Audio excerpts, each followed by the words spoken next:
Faly miarabantsika tsirairay avy indray tratra ity alady maraina fa efatra amin'ny volana aogositra ity misaotra an'Andriamanitra isika fa mbola nomeny an'izao maraim-baovao izao indray ary mirary soanao sahady ety am-piandohany alohan'ny derantsika ny amofinainan'io dia hivavaka isika. Itompoandriamanitra io mbola velom-pisaorana anao izay satria mbola tombontsoa lehibe no nomenao anain'io dia ny fofinaina mavela avy aminao.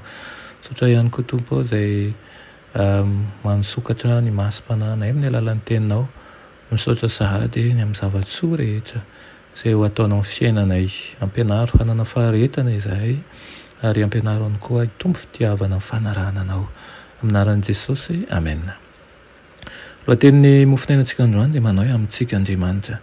Nalaina Matthieu toko voalohany 7:20 manao hoe ary ny anarany ataon'ny olona rehetra hoe Immanuela, izany hoe rahadika amintsika Andriamanitra. Hatramin'ny andro fahagola dia efa iray tamin'ny ray Kristy Jesosy Tompo. Endrik'Andriamanitra izy tamin'izany, endriky ny fahalebiazany sy ny fiandrianany. Fa mirapiratany vonany, ampisehoan'io vonahitra io no nahatongavany teto amin'izao tontolo izao raha dika zany. Tonga teto amin'ity tany no amazin'ny fahotany ity izy mba aneo ny fahazavan'ny fitiavan'Andriamanitra, mba ho tanteraka ilay hoe amintsika Andriamanitra. Ity izao tontolo izao izay kely ity no boky fianarana izao rehetra izao. Ny fikasan'Andriamanitra mahagaga ny amin'ny fahasoavana, ny zava-miafiny, ny fitiavana manavitra no lohahevitra tian'ny anjely hodiniana ary ianarana mandritra ny fotoana tsy manam-pahatamperana.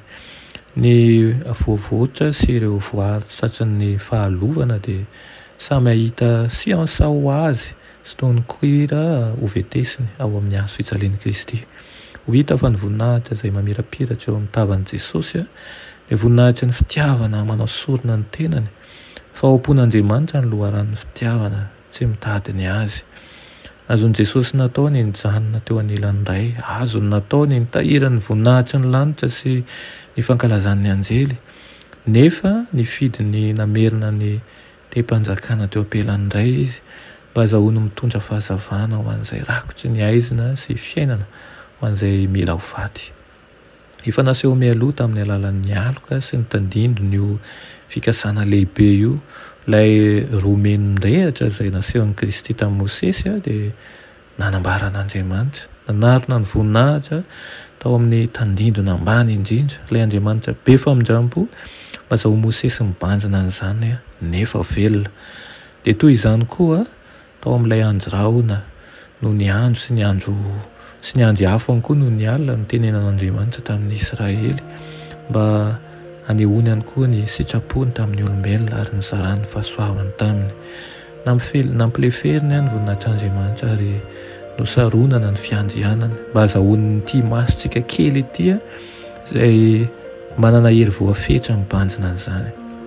Toy izany koa no nahatongavan'i Kristy tamin'ny tenan'ny fieritreretantsika, nanam-pitoviana tamin'ny olona izy ary nosaronana ny voninahiny, nafeniny ny fahalebiazany sy ny fiandrianany mba azahoany manatona akaiky ny olona malahelo sy alahim-panahy. Ankehitriny dia miasa amin'ny alalan'ny fanahy masina ihany koa izy mba ahafahany manatona sy manatona anao, azahoany ihany koa manakaiky antsika izay malahelo sy alahim-panahy satria tena fanirian'i Kristy tokoa ny ho eo anelantsika. Ny irina dia mba nihatsapantsika an'izany, ahafahantsika miantso ny anarany amin'ny fotoana rehetra ary ihany koa tsarovy fa mpamonjy mora azo antsoina indrindra Kristy. Amen. Ny Andriamanitra tsara indrindra mbola misaotra anao izay ny amin'izany teninao izany. Teo anilany manjakariva ianao nandritra ny vanim-potoana rehetra indraindray izany tsy tsapanay. Ankehitriny kosa ny aoka ny fanahinao masina hiasa amin'ny tsirairay avy ka ahafahanay manosika anay hiantso anao amin'ny fotoana rehetra ihany koa sy hanankina ny mombanay rehetra ho belan-tananao. Amin'ny anaran'i Jesosy, amen.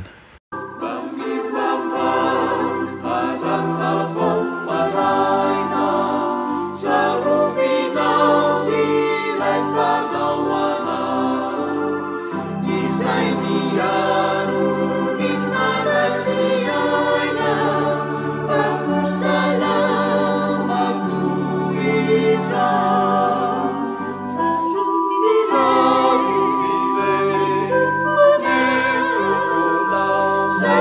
Alleluia.